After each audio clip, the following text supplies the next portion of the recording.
Hello and welcome to another edition of The Nation. I'm Jared Rudnam, and today at The Nation we take a look at sunscreen, this is a very interesting debate that's ongoing, people talking about the use of sunscreen, whether it's good or not. We're going to find out a little bit more about sunscreen, hopefully gain some information in this next 26 minutes right here on The Nation. And joining me in the studio is Peter Cheng, or Dr. Peter Cheng. He's a consultant dermatologist who has a practice or a couple of practices in KL. He's taken time off on a Friday to come join us. Dr. Peter, thank you very much for joining us on the show. Thanks, Gerard. Now, it's a very interesting thing to talk about, sunscreen. Before we even get into that, a lot of people say the weather in Malaysia is now significantly higher, and people are exposed to the ultraviolet rays and I mean just too much sun exposure. Also, on the other hand, there's another study that says that Malaysians lack in vitamin D because they lack the exposure of the sun. We're always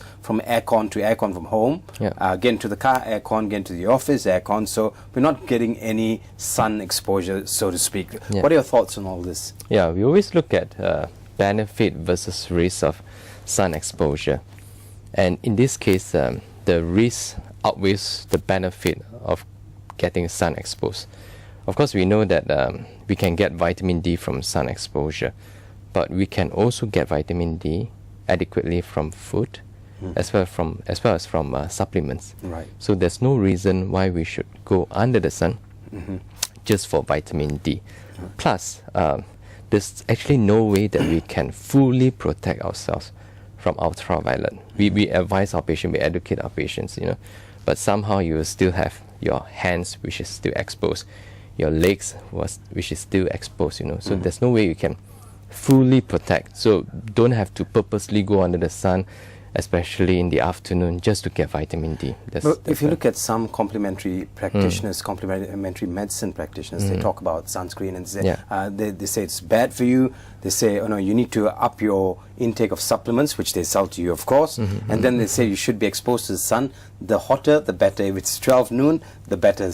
I've heard someone actually tell me that. Now, do you think there's some truth in this? No. Definitely there's no evidence that the hotter the better, or the afternoon sun. No, in fact, we strongly advocate against sun exposure simply because of the risk of is skin cancer. Right. That's the worst thing you want to get, skin cancer, and also photo aging. We know that the more ultraviolet you're exposed to, the faster you age, your skin age.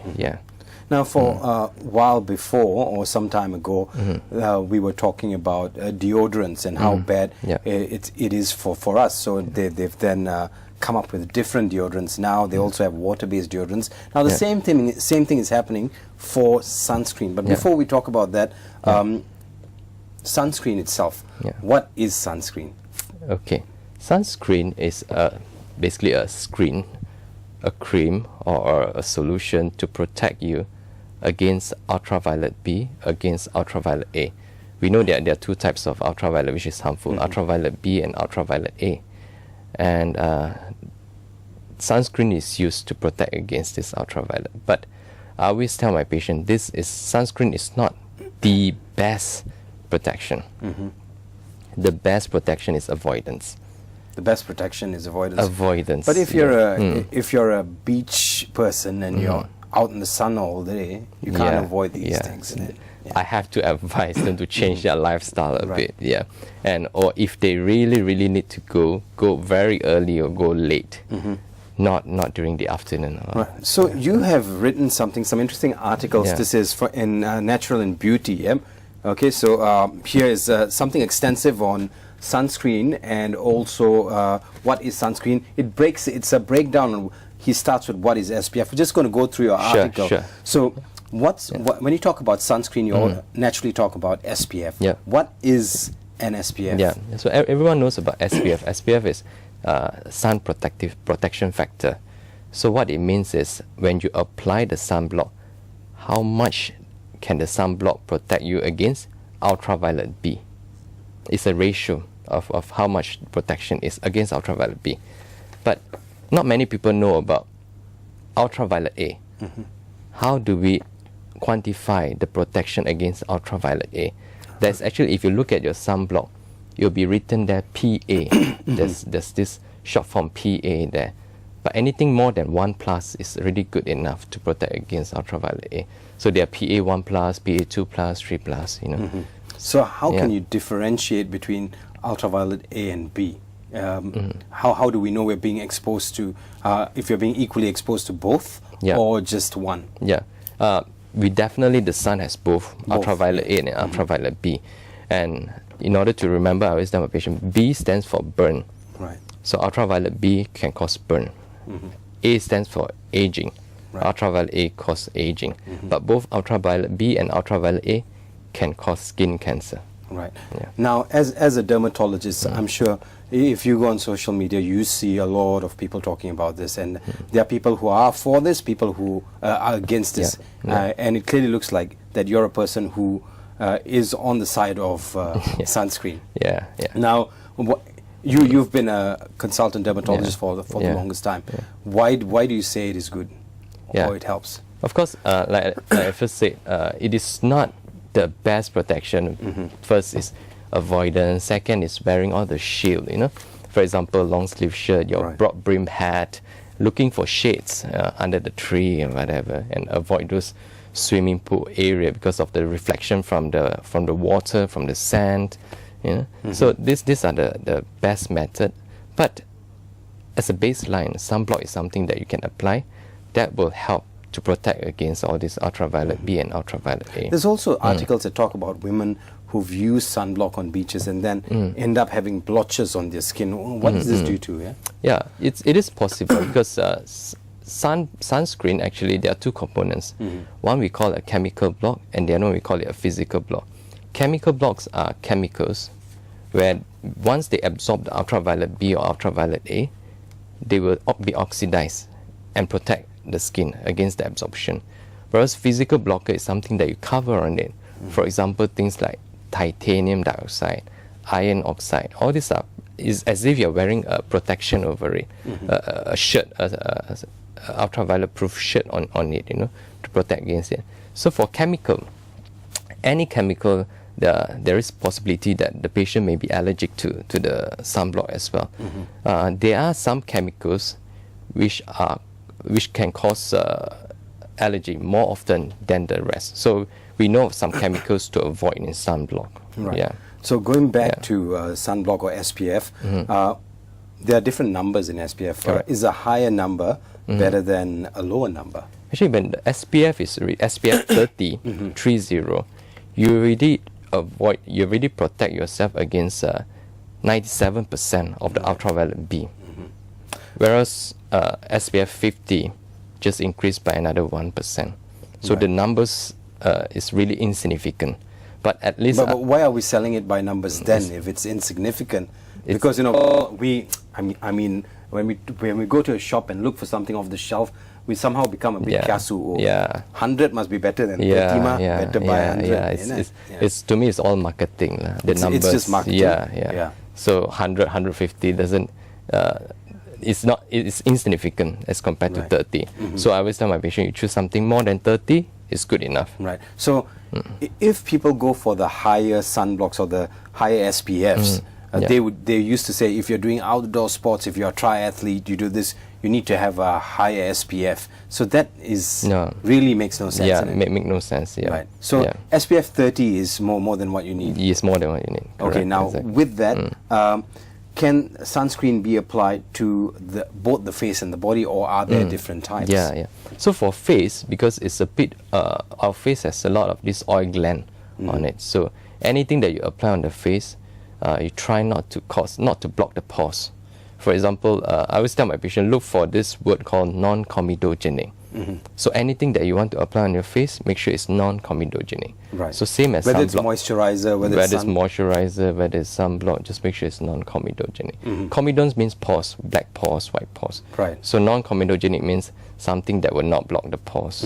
So we're looking for sunscreen or looking for moisturizers for the face, and you know, if you have a lot of allergies, you look for comedogenic. Comedogenic, that's the word for it. So it's non-comedogenic. We've learned something new in this interview. So with that said too, you can use the same thing for whatever you're using on your face. You can use it on your body. On your body. But generally, the one that is non-comedogenic, they tend to be a bit more expensive. Right. So it's quite a waste to apply on the body, frankly speaking. Yeah. So if you're going to buy a non-comedogenic sunscreen, it's usually for your face and not for your body because of the price factor here. Now, sunscreens have this problem.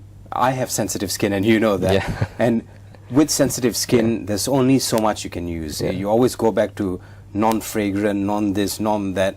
So for people who need sunscreen and have allergies all the time, how do you go about looking for something that works with you? Correct. So like I said just now, chemical block and physical block. So for those patients who are really sensitive, then we try to just limit them to physical block only, because things like titanium dioxide and iron oxide rarely cause allergy. So I would recommend them that. And this was a question from a friend of mine who knows about this interview today, and he says some men use sunscreen when they go out in the sun, especially on a work day, and it seems like white patches after a while. So what's this all about? Yeah, the white patches most of the time is due to titanium. And it has a metal dioxide. smell. Titanium dioxide. Because I tell my patient it looks as if you're going for a Chinese opera, that kind of white face. So basically, the stuff they used to make Iron Man's suit is being put in your sunscreen.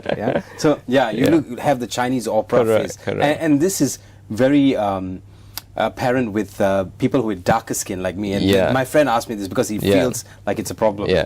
So that's why iron oxide is better, because iron oxide, it has a brownish color more than the whitish color, and there are other things that we can add on for the tinting effect to suit the color of the skin color of the patient. Right. So what we're going to do right now is we're going to take a short break, and when we come back, we are definitely going to talk a little bit more about sunscreen, give you more of an insight as to what SPF is and the other things that surround the argument of sunscreens and if you should use it or not. Right here at The Nation, I'm joined by Dr. Peter Chung, a consultant dermatologist practicing in Kuala Lumpur. Stay with us, we'll be right back shortly.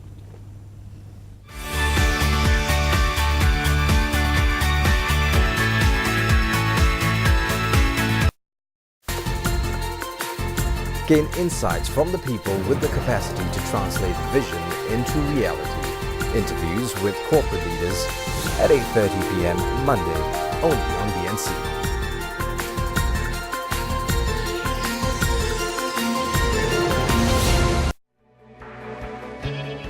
Brings you the latest in current affairs, lifestyle and entertainment, as well as one-on-one discussions with fascinating personalities.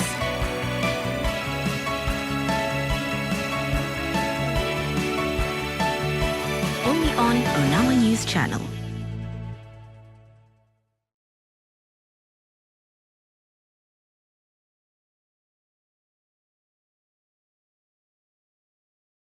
Accurate, legitimate, and packed with information. First on site with reports from across the country and around the world. Be in the know through Bernama News Bulletins. Only on Bernama News Channel.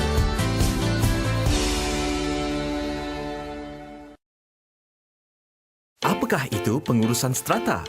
Pengurusan sesuatu bangunan berstrata bermula setelah sesebuah pemajuan menyerahkan pemilikan kosong kepada pembeli serentak dengan hak milik strata. Pengurusan skim tersebut akan dilaksanakan oleh pemaju, GMB atau MC. Meskipun tanggungjawab pengurusan sesebuah skim itu jatuh ke atas mereka, pemilik juga harus melaksanakan kewajipan dengan menjelaskan caj penyelenggaraan yang ditetapkan. Kegagalan dalam menunaikan tuntutan ini akan menyebabkan pengurusan tergendala dan menyulitkan penghuni, dan kad akses pemilik juga boleh disekat. Nama dipaparkan di papan notis, dihalang menggunakan harta bersama, harta alih boleh disita dan boleh didenda di bawah Akta Pengurusan Strata 2013. Caj penyelenggaraan adalah tanggungjawab bersama bagi memastikan pengurusan strata yang berkualiti dan sempurna. Untuk maklumat lanjut, layari www.kpkt.gov.my.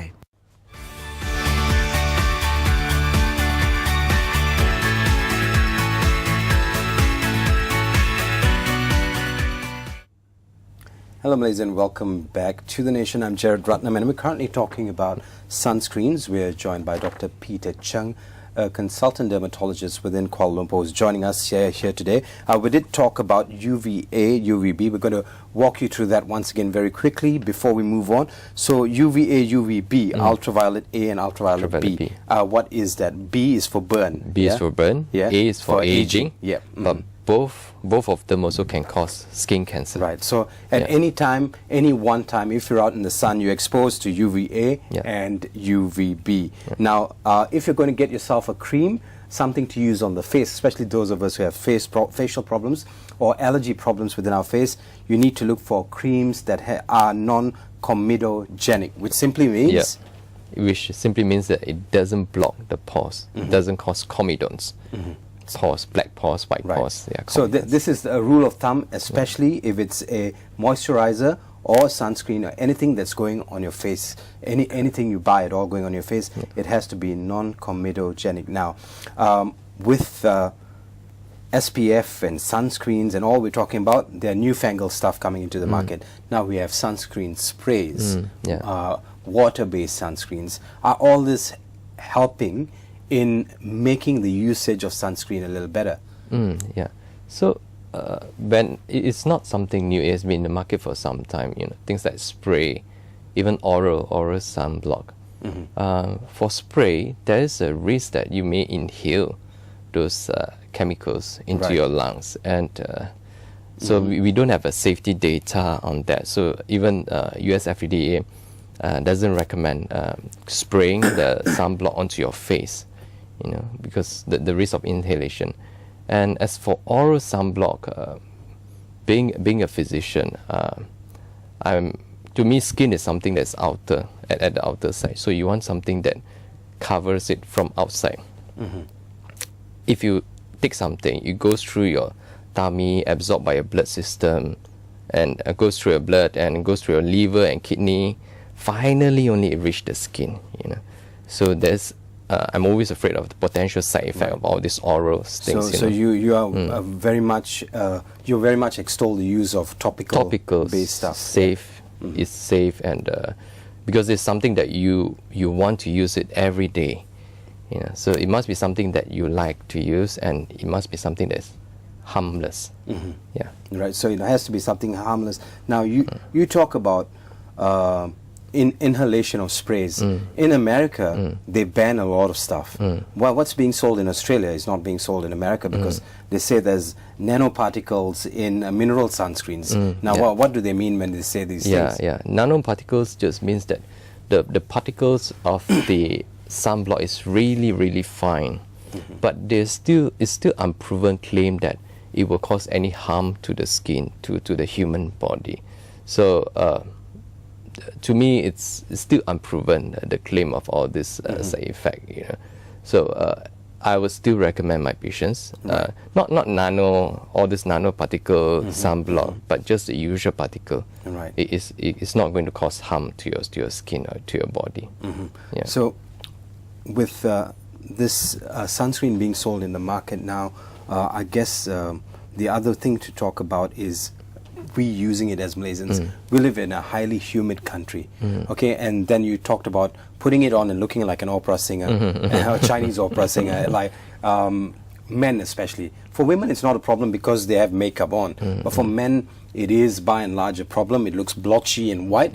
Then men are not used to the skin not being breathing, right? We're not used to that. We feel like there's something on our faces at all times. So has the technology changed from that? Oh yeah, definitely. There are many types of sunblock available right now, and there are many types of color, many different tint, many different texture, and different fragrance to it. But to me, I normally choose those that is fragrance free.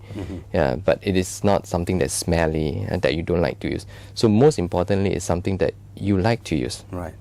Because like I say, you use it every day, so you must like it.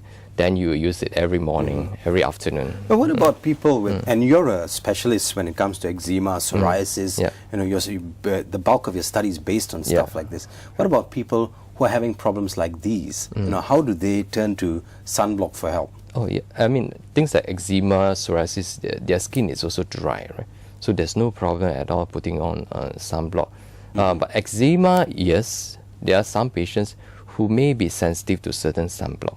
Then, like I say, we change to other sunblock, or we change to just purely physical block of sunblock. But change to other sunblock or just a physical? Correct, just the physical. Yeah, and also the other thing about sunscreen is the much talked about what do you call it? Moving forward in technology and trying to come up with new things. Now, what do you see coming up in 5 years from now with regards to this technology? It is rapidly changing. You go to the pharmacist or you go to the chemist, you see just a whole range of things. And there was a story I just heard from Doc just before we came in. He was in Bali and he went to 7-Eleven and it took him half an hour to pick one. Yeah, because it's so difficult to find one really good one, and because you know it and you're trying to look for the chemicals that is harmless, so you turn around and go from one to another, and finally I couldn't find one that's suitable, and I just have to grab one. Right. Yeah. So now back to your question. What actually, I think what you mean is what do I want from a sunblock, in future? If you're a dermatologist, you can recommend to manufacturers. If you want to produce one, I want that something that can last longer. Because generally all the sunblock nowadays, you still need to top it up every 2 hours. Because chemical. You need to top it up every 2 hours. Every 2 hours, yeah.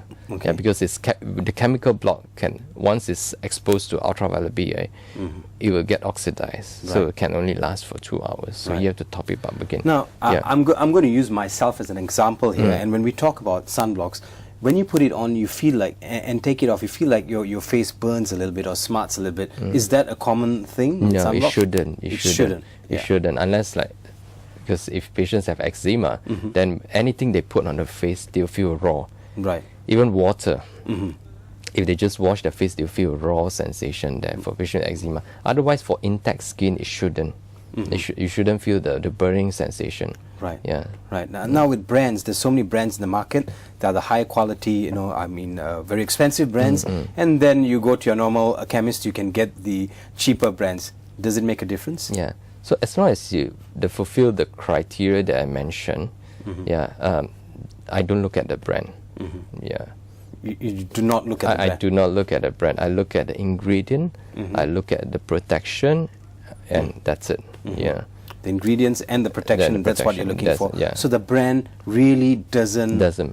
And it doesn't matter whatever brand you use, as long as you look for the right things or it has the right things you want. Now, for basic usage for men or women, what is the go-to standard? So we talked about non-comedogenic, we talked about SPF shouldn't be more than 30. If it's more than 30, it doesn't quite make any sense. And what else do we need? So SPF more than 30, ultraviolet A protection, the PA1+.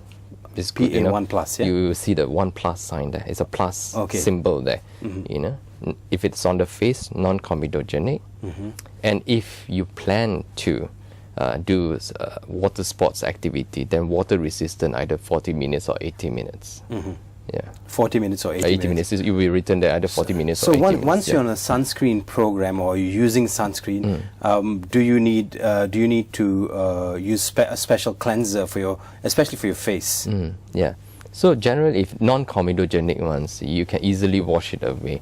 It's those water-resistant ones that is a bit sticky. Right. Yeah, because you don't want to retain it on the skin, That's why it tends to be a bit more moisturizing, a bit more sticky. Those you need to really clean it a few times. Yeah. So I guess we've got less than 30 seconds now on the show, and very quickly we'll go through the few tips we've learned from today's show. First one is make sure that you don't get anything above SPF 30 because it really doesn't make a difference. The second thing is if you're going to use it on your face, it has to be non-comedogenic. So it's COME DOGENIC. COMEDEGENIC, non-comedogenic for your face and PA 1 PA 1 plus, yeah. 1 plus. So PA 1 plus is for ultraviolet protection. Ultraviolet A protection. Ultraviolet A protection, which means you won't get old fast. Exactly. And your closing remarks with regards to using anything at all, creams. Just avoid sun ultraviolet as much as you can, because we don't want. We want to reduce down the risk of skin cancer, and we also want to reduce aging.